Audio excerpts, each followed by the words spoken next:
New Zealand के खिलाफ semifinal मुकाबले के लिए टीम इंडिया ने कर ली है खास तैयारी। टीम मैनेजमेंट ने कर लिया है सबसे बड़ा फैसला। गिल, अय्यर और स्काई को दे दी गई है नई जिम्मेदारी। तो वहीं वानखेड़े के पिच पर राहुल द्रविड़ ने ले लिया है सबसे बड़ा फैसला। क्या है पूरी कहानी सेमीफाइनल मुकाबले की, बताऊंगा अपनी जुबानी। तो इस वीडियो के अंत तक बने रहिएगा। वीडियो पसंद आ जाए तो लाइक कर दीजिएगा, शेयर कीजिएगा अपने दोस्तों में, और चैनल पर अगर आप नए हैं तो क्रिक रोस्ट को सब्सक्राइब करके आप हमारी इस फैमिली में शामिल हो सकते हैं। तो चलिए वीडियो को शुरू करते हैं। तो भारतीय टीम का जो कारवां है वह मुंबई पहुंच चुका है। वहां पर भारतीय टीम पहुंच गई है।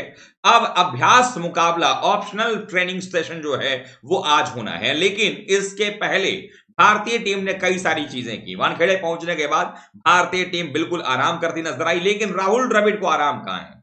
राहुल द्रविड़ एक मिशन के साथ निकले हैं। कप्तान रोहित के साथ में वो एक अलग तरीके का मिशन चुन करके आए हैं कि इस बार वर्ल्ड कप तो भारत को जीतना ही है। और सामने जब अगर ऑपोजिशन आपको वो हो जिसने पिछली बार सेमीफाइनल से आगे का सफर आपका नहीं होने दिया था, सेमीफाइनल में सफर आपका समाप्त कर दिया था, तो फिर मुकाबला बेहद खास हो जाता है। जी हां, आप सही समझे।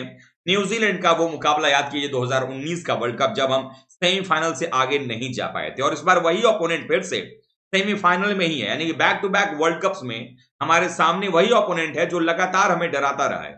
लेकिन इस बार डरने की जरूरत नहीं है। इस बार टीम इंडिया बड़े शान से न्यूजीलैंड को परास्त करेगी और हरा करके सीधे फाइनल का जो सफर है वो तय करने वाली है। और इसी की तैयारी में राहुल द्रविड़ जैसे ही वानखेड़े पहुंचते हैं वैसे ही वो पहुंच जाते हैं पिच की तरफ।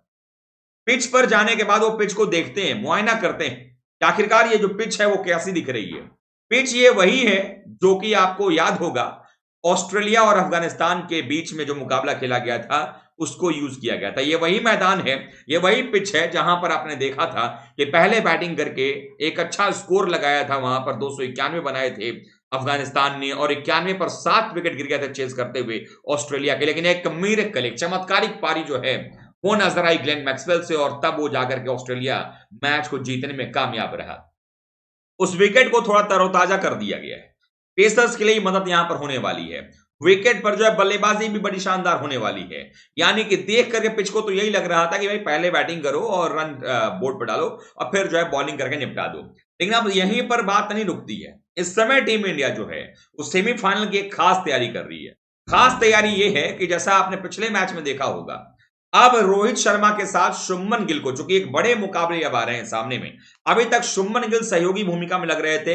रोहित शर्मा लगातार अटैक करके खेल रहे थे। रोहित शर्मा जो है वो लगातार गेंदों को बाउंड्री के बाहर शुरू से पहुंचा रहे थे। लेकिन अब रोल में थोड़ा बदलाव किया गया है, और ऐसा मानना है, जो खबर आ रही है कि मैनेजमेंट ने अब यह तय कर लिया है कि शुभमन गिल भी उतनी ही भागीदारी निभाएंगे शुरुआती समय में। गेंद खराब मिलेगी तो वो भी अब जम करके हमला बोलेंगे। वो इंतजार इस बात का नहीं करेंगे कि वो एक तरफ टिके रहें और दूसरी तरफ से रोहित शर्मा हमला करें। दोनों बल्लेबाजों को अगर गेंद मिलेगी मारने वाली तो गेंद को मारेंगे। पहला 10 ओवर दोनों ओपनर्स को टारगेट करके खेलना है। पहले 10 ओवर में टीम इंडिया कोशिश करने वाली है कि ज्यादा से ज्यादा रन जो है न्यूजीलैंड के खिलाफ बोर्ड पर टांगे जाएं, और जो उनके मेन पेसर हैं ट्रेंट बोल्ट और टीम सऊदी की अगर बात करें, उनका मनोबल पहले ही 10 ओवर में गिरा देना है। क्योंकि अगर ये दोनों गेंदबाज धराशायी हो गए तो उसके बाद फिर कोई और गेंदबाज हावी होता हुआ भारतीय टीम पर नजर नहीं आएगा। तो साफ तौर पर जवाबदेही दी गई है शुभमन गिल को कि आप टैकल करेंगे बाएं हाथ के तेज गेंदबाज ट्रेंट बोल्ट को, रोहित शर्मा टीम सऊदी को देखेंगे, और दोनों गेंदबाजों को, दोनों बल्लेबाज जो है रन बनाएंगे। और 10 ओवर तक अगर भारत का कोई विकेट नहीं गिरता है तो फिर इसमें से एक बल्लेबाज अपनी पारी को थोड़ी सी और जबरदस्त अंदाज में हिटिंग करता हुआ नजर आएगा, और एक बल्लेबाज को जवाबदेही दी जाएगी कि वो नंबर 3 का बल्लेबाज जब तक कि आता है तब तक वहां टिका रहेगा, और वो तभी हिटिंग करेगा जब तक कि विराट कोहली मैदान पर नहीं आ जाते हैं। तो ऐसे में अब रणनीति ये साफ लग रही है कि पहले 10 ओवर में रोहित और शुभमन गिल दोनों धुनाई करेंगे, और अगर कोई विकेट गिर जाता है तो ऐसे में विराट कोहली को यह जवाबदेही दी जाएगी कि आप क्रीज पर टिके रहें, लगातार एक तरफ से वो टिके रहेंगे। मार करने का काम, यानी कि कुटाई करने का जो काम है वो दूसरी तरफ के जो बल्लेबाज होंगे, चाहे शुभमन गिल वहां पर बचे रहें, चाहे रोहित शर्मा बचे रहें, या फिर आने वाले बल्लेबाजों में अय्यर हो, केएल राहुल हो या सूर्य कुमार यादव हो, उनकी जवाबदेही रहेगी। गेम चलाएंगे विराट कोहली। इसके साथ ही साथ यहां पर गिल के अलावा अय्यर और सूर्या को जवाबदेही दी गई है। अय्यर को यह बता दिया गया कि आपका फॉर्म अच्छा चल रहा है, आप स्पिन अच्छा खेल रहे हो, कोई जल्दबाजी नहीं करनी है। मिडिल ओवर्स में अगर विकेट गिरता है 2 विकेट अगर गिर जाते हैं, दोनों ओपनर्स अगर आउट हो जाते हैं, तो ऐसे सूरत में विराट के साथ मिलकर के अय्यर को एक बेहतरीन साझेदारी बनानी पड़ेगी और वो साझेदारी 15 से 20 ओवर कम से कम चलनी चाहिए, ताकि टीम इंडिया जो है वो सीधे डेथ ओवर्स की तरफ बढ़े और वहां पर फिर काम आ जाएगा केएल राहुल और सूर्य कुमार यादव का। केएल राहुल का जो आगमन का समय है मैदान के ऊपर में, वो भारतीय टीम कोशिश कर रही है कि नंबर 5 का जो बल्लेबाज है केएल राहुल जो है, वो बल्लेबाजी करने के लिए 30 ओवर के बाद ही उनको जरूरत पड़े या 35वें ओवर में जरूरत पड़े, ताकि अगर वो उस टाइम पर अगर आएंगे तो केएल राहुल के पास 15 ओवर या 18 ओवर या 20 ओवर का समय रहेगा और फिर जब विकेट अगर गिरेगा अंतिम में, जब 10 ओवर बचा रहेगा या 8 ओवर बचा रहेगा, वहां सूर्य कुमार यादव आकर के वानखेड़े के मैदान पर अपने जबरदस्त स्ट्रोक्स खेल करके ओपोनेंट को हतप्रभ कर सकते हैं, परेशान कर सकते हैं और इसके लिए टीम मैनेजमेंट ने बिल्कुल तैयारी करके रखी हुई है। तो राहुल द्रविड़ ने पिच देख लिया है, भारतीय टीम की जो मैनेजमेंट है उसने ये फैसला कर लिया है कि किसको क्या रोल देना है। गेंदबाजी को भी लेकर के ऐसा ही फैसला किया गया। गेंदबाजी में साफ तौर पर तय किया गया कि 5 बॉलर्स का ही भारतीय टीम यूज करेगी, अगर जरूरत ना पड़े तो छठा बॉलर यूज नहीं होगा।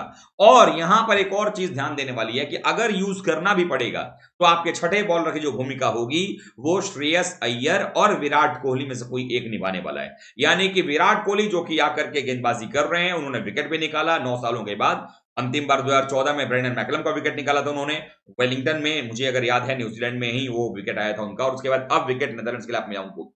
तो अब ये तय है रणनीति कि अगर एक आधा ओवर करवाना पड़ा तो विराट कोहली और अय्यर में से कोई करेगा, और जो खबर आ रही है उसके मुताबिक अय्यर से लेग स्पिन गेंदबाजी जो है वो हम देखने को हमें मिल सकता है, क्योंकि जो वानखेड़े का पिच है वो थोड़ा ड्राई भी रहने वाला है। बल्लेबाजी के लिए तो बड़ी शानदार रहेगी, लेकिन अगर स्पिनर की जरूरत पड़ी तो वहां पर अय्यर आकर के भी एक आधा ओवर डाल सकते हैं ताकि वो काम करते नजर आएंगे। वैसे ऑलरेडी हमारे पास जो है 2 स्पिनर आपको नजर आ रहे हैं, कुलदीप यादव एंड रविंद्र जडेजा, जो कि आपके लिए काम कर रहे हैं। और भारतीय टीम की जो 5 बॉलिंग लाइनअप, जो 5 गेंदबाजों की बॉलिंग लाइनअप है वो बेहतरीन चल रही है। तो टीम इंडिया बिल्कुल पुख्ता तैयारी कर चुकी है और टीम इंडिया कहीं से भी किसी भी तरीके से ऐसी कोई गलती नहीं करना चाहती है जिससे कि हमारा फाइनल में जाने का सपना चकनाचूर हो जाए।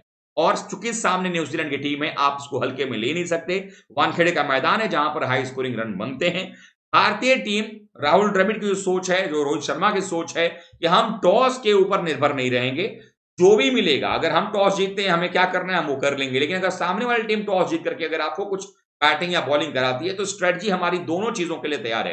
यानी अगर पहले बैटिंग करना है तो अपने बैटिंग को कैसे चलाना है, अगर बाद में बैटिंग करनी है तो आपको ऑलरेडी पता है कि स्कोर बोर्ड पर कितना रन टिका हुआ है। आपके बॉलर्स की जवाबदेही होती है कि आप कम रनों पर रोकें, और हमने इससे पहले धर्मशाला में ऑलरेडी न्यूजीलैंड को कम रन पर रोका था, 273 रन पर हमने उनको रोक दिया था, उसके ऊपर वो नहीं गया था और हमने वो मैच चेस कर लिया था और उसमें विराट कोहली की बड़ी अद्भुत पारी रही थी। तो वैसे ही यहां पर भी भारतीय टीम के दोनों स्ट्रेटजी साथ में है कि अगर न्यूजीलैंड ने टॉस जीतकर हमें बैटिंग नहीं कराया, हमें बॉलिंग करा दिया, तो हम न्यूजीलैंड को कोशिश करेंगे कि अंडर 300 उनको निपटा दिया जाए।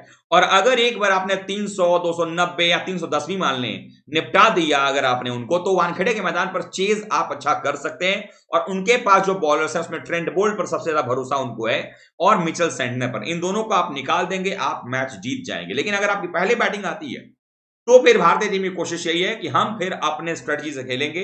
पहला 10 ओवर काफी तेज बैटिंग होगी, 11 से 40 ओवर के बीच में एक अच्छी पार्टनरशिप बनाई जाएगी। उस पार्टनरशिप में विराट के साथ जो है अय्यर भी हिस्सा लेंगे, केएल राहुल भी हिस्सा लेंगे।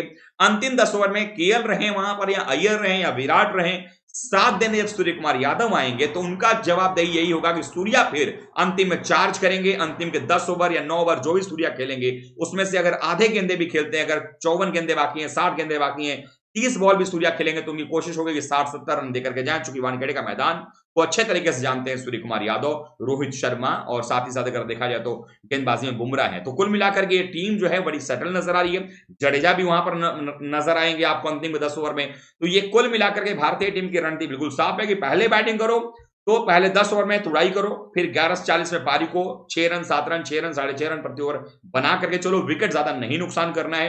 कोशिश टीम इंडिया की यही है किसी भी हाल में भारत को 40वें ओवर तक 2-3 से ज्यादा विकेट नहीं खोना है और अंतिम जो विकेट बचे रहेंगे उसका इस्तेमाल 10 ओवर में करना है। और अगर आप चेस कर रहे हैं तो भारतीय टीम की कोशिश यह है कि चेस करते वक्त में हमारे सामने बोर्ड पर स्कोर रहेगा, हम अपने विकेट नहीं गंवाने देंगे, रन रेट को लगातार मेंटेन रखेंगे और बाद में जाकर के जब गेंद थोड़ी पुरानी होगी तो और आसान हो जाएगा वहां पर गेंदबाजों को टैकल करना।